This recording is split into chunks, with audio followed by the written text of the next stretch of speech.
Hello everyone, welcome back to my channel curious Kalyan. So ఈ video వచ్చేసి startups గురించి, స్టార్టప్స్లో ఎలాంటి ప్యాకేజెస్ వస్తాయి అండ్ అలాగే మనం చేసే చిన్న చిన్న మిస్టేక్స్ వల్ల ఒక కంపెనీలో జాబ్ ఎలా పోతూ ఉంటాయో ఈ వీడియోలో మీకు ఒక మంచి ఎగ్జాంపుల్తో చెప్తాను. సో ఇది ఎవరికంటే కంపెనీస్లో జాయిన్ అయ్యేటప్పుడు ఒళ్ళు దగ్గర పెట్టుకొని మనం మాట్లాడాలన్నమాట. ఏం మాట్లాడినా, ఎస్పెషల్లీ సోషల్ మీడియా లాంటి ప్లేసెస్లో everything will be recorded. So for example LinkedIn మీరు వెళ్ళి ఎక్కడైనా కామెంట్ చేశారు అంటే చాలామంది తెలీదు, కామెంట్లు చేస్తే మీరు మీ ఫాలోవర్స్ అందరికీ చూపిస్తుంది హీ కమెంటెడ్ సో పోస్ట్ అనేసి. సో అందరూ వెళ్ళి చూస్తారు నువ్వు ఏ కామెంట్ పెట్టావు అనేసి.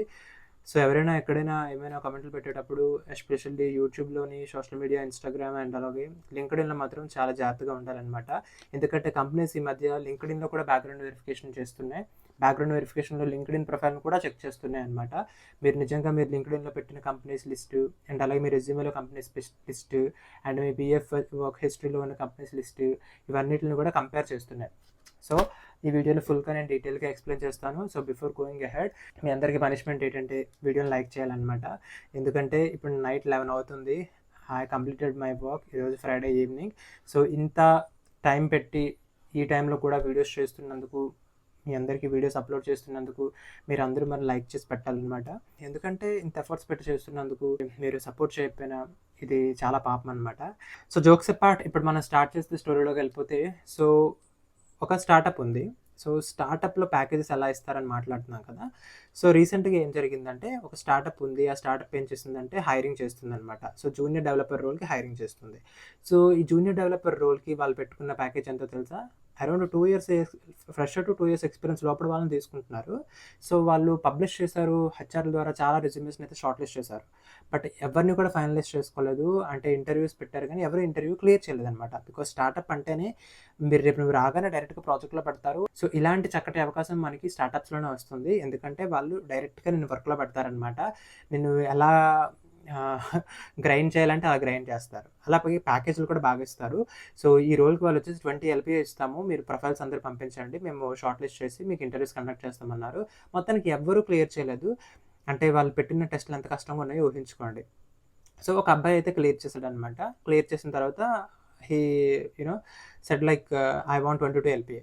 బట్ కంపెనీ బడ్జెట్ వచ్చేసి 20A. బట్ స్టిల్ కంపెనీ ఇంతమంది క్లియర్ చేయలేదు, ఈ అబ్బాయి క్లియర్ చేశాడు.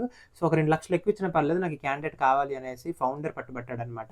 సో బేసిక్గా స్టార్టప్స్లో ఎలా ఉంటుందంటే, ఇంటర్వ్యూస్ ఫస్ట్ లీడ్ తీసుకుంటారు, technical lead. And technical lead తర్వాత తీసుకునేది వచ్చేసి మేనేజర్ అనమాట. సమ్టైమ్స్ మేనేజర్ కూడా ఉండడు, డైరెక్ట్గా వచ్చేసి మనకి ఫౌండర్ కానీ CEO కానీ తీసుకుంటూ ఉంటారనమాట. సో నేను కూడా నా ఎక్స్పీరియన్స్ చెప్పాలి అంటే, నేను కూడా ఒక కాస్ట్ స్టూడియోస్ అని ఒక కంపెనీ ఉంది మన గచ్చిబౌలిలో. కాస్ట్ స్టూడియోస్కి నేను వెళ్ళాను. నేను డైరెక్ట్గా వెళ్ళి లీడ్తోని ఇంటర్వ్యూ అయింది. తర్వాత మనకు వచ్చేసి డైరెక్ట్గా ఫౌండర్ అంటే CEO ఉన్నాడు ఆ కంపెనీలో, ఫోన్ మాట్లాడుకుంటూ ఉన్నారనమాట. సో CEOs వీళ్ళందరూ కూడా స్టార్టప్స్లో డైలీ ఆఫీస్కి వస్తారు, వచ్చి కూర్చుంటారు అండ్ ఇంటర్వ్యూస్ కూడా తీసుకుంటారు వాళ్ళు. సో ఇంత టైట్లీ కపుల్డ్, అంత వెరీ క్లోజ్డ్గా ఉంటుంది అనమాట వర్కింగ్ కల్చర్ కూడా. సో CEO డైరెక్ట్గా మీతో మాట్లాడతారు. ఎందుకంటే 30 మెంబర్సే ఉంటారు హార్డ్లీ ఇలాంటి కంపెనీస్లో. అంటే రీసెంట్గా నేను ఒక HR ఫ్రెండ్తో మాట్లాడాను. సో అతను ఒక HR కంపెనీ పెట్టుకున్నాడు అనమాట. So it is in Gurgaon. So తను ఏం చెప్పాడంటే, ఒక క్లయింట్స్ నుంచి అంటే డిఫరెంట్ కంపెనీస్ నుంచి హైరింగ్కి వస్తున్న రిక్వైర్మెంట్స్ ఎలా ఉన్నాయంటే, ఒక 8 years క్యాండిడేట్ ఎవరైతే ఉన్నారో ప్రొఫైల్కి, వాళ్ళు జాబ్ హిస్టరీలో చూసుకుంటే అట్లీస్ట్ ఒక కంపెనీ స్టార్టప్లో చేసిన ఎక్స్పీరియన్స్ ఉన్న వాళ్ళనే తీసుకుంటున్నారంట. అంటే చూడండి, MNCస్లో నుంచి చేసిన వాళ్ళని తీసుకోవట్లా, TCSలోని, ఇన్ఫోసిస్లోని మేము వీటిలో చేసాము, మాకు జాబులు ఇవ్వండి అంటే ఇస్తారు. మీకు మేము అట్లా చేసిన వాళ్ళు జాబులు రావని నేను చెప్పట్లా. బట్ ఈ హై ప్యాకేజెస్ ఏవైతే ఆఫర్ చేస్తారో 50 LPA, 40 LPA ఇలాంటివి ఆఫర్ చేసే కంపెనీస్ అన్నీ కూడా క్యాండిడేట్స్ అట్లీస్ట్ స్టార్టప్లోని వర్క్ చేసిన ఎక్స్పీరియన్స్ని అడుగుతున్నారంట. సో స్టార్టప్లో అట్లీస్ట్ ఒక 2 years చేసి ఉండాలి. అంటే వాళ్ళు ఒక 4 కంపెనీల్లో మారారనుకోండి 8 years స్పాన్లోని, అందులో 2 కంపెనీలైనా ఒక కంపెనీ అయినా సరే స్టార్టప్లో ఉన్న ఎక్స్పీరియన్స్ కావాలని అడుగుతున్నారు. అసలు స్టార్టప్లో ఒక్కసారి కూడా చేయకుండా అన్ని MNCస్లోనే చేసాము అంటే అసలు ప్రొఫైల్స్ షార్ట్ లిస్ట్ చేయట్లేదంట ఇంటర్వ్యూస్కి. అలాగే ప్రొడక్ట్ బేస్డ్లో చేసాము, ఆ ప్రొడక్ట్ బేస్డ్లో కూడా మామూలుగా, ఎందుకంటే ఇలాంటి ప్రోడక్ట్ బేస్డ్లో ఉన్న వాళ్ళు సుఖపడిపోతారు అనమాట. సో అంటే బాగా ఇంకా లిమిటెడ్ వర్క్, వెళ్ళడము, టైంకి వచ్చేయడము, నీట్గా ఒక స్కెడ్యూలు, ఒక ప్రెషర్ లేకుండా ఉండే ఎన్విరాన్మెంట్లోని బాయిలర్ గోడ్లా పెరుగుతారనమాట ఈ ప్రోడక్ట్ బేస్డ్ కంపెనీలో ఉన్న వాళ్ళు. సో ఇలాంటి వాళ్ళని ఒక ఫాస్ట్ పేస్డ్ ఎన్వైరన్మెంట్లో పెడితే వాళ్ళు తట్టుకోలేరు. సో కాబట్టి ఇలాంటి వాళ్ళని హైర్ చేసుకోకుండా ఉండడానికి కంపెనీస్ అయితే ప్రిఫర్ చేస్తుంది. సో ఈ అబ్బాయిని ఎవరైతే హైర్ చేసుకున్నారో ఈ అబ్బాయికి వచ్చేసి మొత్తానికి 22 లక్షల ప్యాకేజ్ ఇచ్చేసి హైర్ చేసుకున్నారు. హైర్ చేసుకున్న తర్వాత బ్యాక్గ్రౌండ్ వెరిఫికేషన్ అయితే కండక్ట్ చేశారనమాట. ఈ బ్యాక్గ్రౌండ్ వెరిఫికేషన్లో ఈ మధ్య అసలు ఇలా కూడా చేస్తున్నారా అని ఈ కేసు తర్వాత మనకి రియలైజ్ అయ్యాము. బేసిక్గా బ్యాక్గ్రౌండ్ వెరిఫికేషన్ అనగానే పిఎఫ్ వెరిఫై చేస్తారు, మహా చేస్తే మీరు ఇంటికి వచ్చే అడ్రస్లో కూడా వెరిఫై చేస్తారు, ఇంకా చేస్తే మీ పాత కంపెనీ వాళ్ళకి ఫోన్లు చేసి ఎక్స్పీరియన్స్ లెటర్లు అవి వెరిఫై చేస్తారు. అంతేగాని వీళ్ళు లేకుండా రెజ్యూమేలో పెట్టిన ప్రతి పాయింట్ వ్యాలిడేట్ చేస్తూ అందులో రెజ్యూమేలో లింక్డ్ఇన్ ప్రొఫైల్ లింక్ పెడతాం కదా, సో అది ఓపెన్ చేసి వాళ్ళు చెక్ చేశారనమాట. ఈ లింక్డ్ఇన్కి ఒక ఎందుకంటే లింక్డ్ఇన్లో నువ్వు ఒకటి దగ్గర కమెంట్ పెట్టావు అన్నది ఇంకోటి చెప్పడం అంత అవసరమా? ఇవాళ నేను కమెంట్ పెట్టానండి, రేపు తెల్లవారే ఏం చెప్తుందంటే Kalyan has commented on this post చూడండి అని చూపిస్తుంది. నేను ఏదో కమెంట్ పెడితే మా ఫాలోవర్స్ అందరికీ ఆ కమెంట్తో సంబంధం ఏంటి? అసలు ఇంత చెత్త యాప్ నేను ఎక్కడ చూడలే. అది కూడా పక్కన పెడితే ఈ మధ్య లింక్డ్ఇన్ అసలు ఇన్స్టాగ్రామ్ కన్నా దారుణం. నేను లింక్డ్ఇన్ నుంచి మాట్లాడితే నా కంట్లో నుంచి నీరు వస్తుంది. ఎందుకంటే ఒక జాబ్ వస్తుందేమో, ఒక పోస్ట్ పడుతుందేమో అని చూసుకోవడానికి లింక్డ్ఇన్ ఓపెన్ చేస్తే అదంతా ఉండదు ఈ లింక్డ్ఇన్లో. రతన్ టాటా, అబ్దుల్ కలాం, ఇంకొచ్చేసి ఎవరో ఏదో ఒక యూట్యూబరు, మొన్న ఏదో రాజ్ శమాని ఈ కింగ్ ఫిషర్ ఆయన ఉన్నాడు కదా, వాళ్ళిద్దరిది ఏదో అయ్యిందంట. అంటే ప్రపంచంలో ఏదైనా ఫస్ట్ లింక్డ్ఇన్లోకి అప్డేట్ అవుతుంది. వీళ్ళందరూ దాన్ని రీషేర్లు చేస్తారు, కింద interested commented for better reach. అసలు చిరాకు. మనం ఓపెన్ చేస్తాం ఒక మంచి జాబ్ కోసం, కానీ ఇవన్నీ వచ్చిన తర్వాత ఆటోమేటిక్గా మనిషి అనే తర్వాత డైవర్ట్ అవుతాం కదా, సో దాని మీద కదా వీళ్ళందరూ బిజినెస్ చేస్తున్నారు. సో ఏదో ఒకటి వస్తుంది, you feel like just like normal social media. ఇన్స్టాగ్రామ్లో అలా కమెంట్ చేస్తాము, దీంట్లో కూడా అలా అనుకుని కమెంట్ చేస్తావు, తీరా చూస్తే ఏమైంది, నువ్వు చేసిన కమెంట్ అందరికీ వెళ్ళిపోయింది. సో ఈ జాబ్ ఏదైతే వెరిఫై చేద్దామని ప్రొఫైల్ ఓపెన్ చేసి చూసాడో అందులో వెళ్తే ఈ ఇన్స్టాగ్రామ్ కన్నా వరస్ట్ అమ్మా ఈ లింక్డ్ఇన్. ఎందుకంటే ఇన్స్టాగ్రామ్ అట్లీస్ట్ ఆ పోస్ట్కి వెళ్ళి చూస్తేనే కనబడుతుంది, ఇది అలా కాదు. నీ ప్రొఫైల్లోనే you have commented, you have like, అంటే నువ్వు ఎక్కడ లైక్ చేసావో, నువ్వు ఎక్కడ కమెంట్ పెట్టావో కూడా నీ టైం లైన్లోనే కనబడుతుంది నీ ప్రొఫైల్లో. అది రిక్రూటర్కి ఎందుకు? కానీ లింక్డ్ఇన్ మరి డిజైన్ అలా ఉంది, అదైతే చూపిస్తాడు.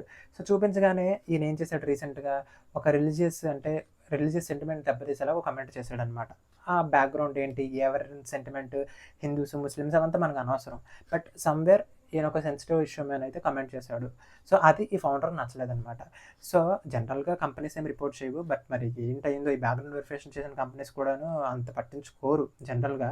బట్ మరి అక్కడ ఏం జరిగిందో తెలియదు. బట్ ఈ ఫౌండర్ మాత్రం బయటకు వచ్చేసి ఏం చెప్తున్నాడంటే ఈ అబ్బాయికి ఇచ్చిన ఆఫర్ లెటర్ ఆపేయండి, ఎందుకంటే ఈ అబ్బాయి చాలా బాగా టాలెంటెడ్ అయినా కానీ మొత్తం రిలీజియస్ సెంటిమెంట్ దెబ్బతీసేలాగా కమెంట్లు పెడుతున్నాడు, సో ఈ మైండ్ సెట్ బాగాలేదు, సో ఇలాంటి వాళ్ళు మన కంపెనీలో వద్దు అని ఫీల్ అయ్యాడంట.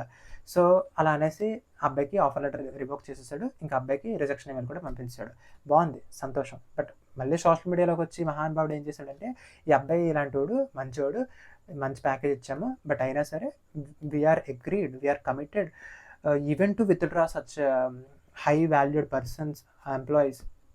బట్ అక్కడ కొంచెం చాలామంది చిరాకు పడుతున్నారు, నువ్వు చేసే బాగానే ఉంది, అది సోషల్ మీడియాలో చెప్పాలా అనేసి. సో ఆయన చెప్పడం తప్పో లేకపోతే ఇక్కడ ఏం జరిగిందో అవన్నీ పక్కన పెడితే మన మీద కొంచెం తెలుసుకోవాల్సిన విషయం ఏంటంటే ఫస్ట్ ఎక్కడైనా మనం కమెంట్లు పెట్టేటప్పుడు కొంచెం చూసుకొని పెట్టాలి. అట్లీస్ట్ లింక్డ్ఇన్ లాంటి ప్లేస్లైనా కొంచెం just refrain yourself from making all derogatory comments. So వీటి వల్ల ఏమవుతుందంటే ఇలా మంచి మంచి జాబులు పోతున్నాయి అనమాట. సో మన జాబులు పోయే పనులు ఏవి మనం చేయకూడదు. ఈవెన్ ఇవాళ యూట్యూబ్లో మనం వీడియోస్ పెడుతున్నా కానీ కొంచెం చూసుకొని పెట్టాలి. ఇవాళ రేపు అందరూ నీ కంపెనీ ఏంటి బ్రో అని అడుగుతారనమాట. ఎందుకంటే కంపెనీలు అవన్నీ మనం బయట చెప్పిన తర్వాత రేపు ఈ వీడియోలు మన కంపెనీ వాళ్ళు చూస్తే ఏమైనా ఇంపాక్ట్ అయ్యే అవకాశాలు ఉంటాయి. కాబట్టి మనం యూట్యూబ్లో నేను వీడియోస్ చేస్తుంది నేనైనా కమెంట్లు పెట్టేవాళ్ళు మీరైనా సరే జాగ్రత్తగా పెట్టుకోవాలి ఏం చేసినా. ఎందుకంటే ఏమైనా జరగవచ్చు, రేపు బ్యాక్గ్రౌండ్ వెరిఫికేషన్లో జరగవచ్చు, రేపు యూఎస్ వీసాలో కూడా బ్యాక్గ్రౌండ్ వెరిఫికేషన్లో సోషల్ మీడియా వెరిఫికేషన్ చేస్తున్నారట, సోషల్ మీడియా స్క్రూటినీ జరుగుతుందంట. సో అలాంటప్పుడు సోషల్ మీడియాలో ఏం పెట్టినా కొంచెం జాగ్రత్తగా పెట్టుకోవడం అనేది అందరికీ చాలా మంచిది. సో ఇదన్నమాట ఈ స్టోరీ యొక్క సారాంశం. దీనివల్ల ఎవరికైనా యూస్ఫుల్ అయింది అనుకుంటే make sure you like this video and comment and subscribe and share with your colleagues and friends. So yeah, that's all. Thank you so much.